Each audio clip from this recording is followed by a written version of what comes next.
Hello guys, हजुर सबैजना सन्चै हुनुहुन्छ होला है। यो चाहिँ मैले बनाएको मेरो सामानहरू है। मैले पहिले नै भिडियो बनाएर राखेको थिएँ, अहिले चाहिँ मैले देखाएँ। अनि त्यसपछि मैले चुरा बनाएँ अनि मेरो मुटुको टुक्रासँग एकछिन कुरा गरेँ। त्यसपछि माथि छतमा गएँ, एकदमै पानी परेको थियो है। अनि यस्तो पानी परेको थियो कि अघि नै फेरि अनि घाम पनि लाग्यो, म दिनभरि सुतिहालेँ, मलाई थाहा नै भएन। अनि पानी त्यहाँ जम्छ क्या हाम्रो छतमा त। अनि चाहिँ त्यो पानी सफा गर्नको लागि मैले औजार लिएर गएँ माथि छतमा। पानी खासै धेरै त रहेनछ, थोरै रहेछ। अनि यो चाहिँ मेरो कौसी खेती है, तरकारी हेर्नु न, भर्खर लगाएको। मलाई त खास तरकारी लगाउने आइडिया पनि छैन है।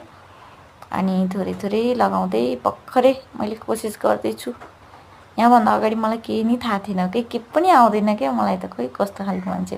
अनि यहाँ चाहिँ टमाटर 2टा फलिरहेको रहेछ। अनि अनि अनि अनि अनि यतापट्टि अलिक धेरै फलेर रहेछ, पाकेको पनि छ हैन। अनि अनि अनि अनि किरौँला, करेला, भिन्डी, अनि त्यो उतापट्टिको चाहिँ खुर्सानी हो है, डल्ले खुर्सानी। अनि त्यहाँबाट यतापट्टि चाहिँ काँक्रो छ, बोडी रहेछ, बोडीको हो त्यो बोट। यतापट्टि काँक्रो भर्खर फुल खेल्न थालेको छ, छिङ्गा लाग्दैछ बिस्तारै। अनि यो पनि काँक्रो नै हो। अनि यो चाहिँ खुर्सानी हो क्या, लुकेर उम्रेर बसिरहेको रहेछ। यो पुदिना के भन्नुहुन्छ हजुरहरूले, पानीमा हालेर खाँदाखेरि राम्रो भनेर चाहिँ मैले सारे हो, तर खाने बानी चाहिँ छैन मेरो है खासै। यो पनि भिन्डी भर्खर फल्न लाग्दैछ।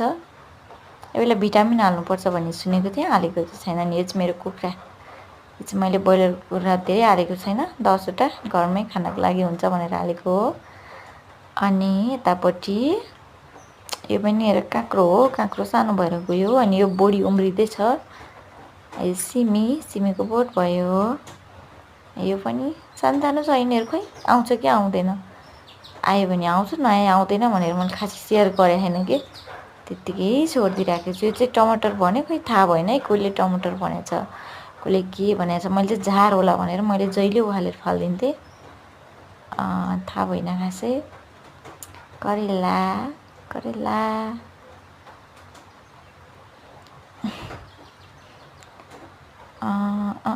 बोडी है।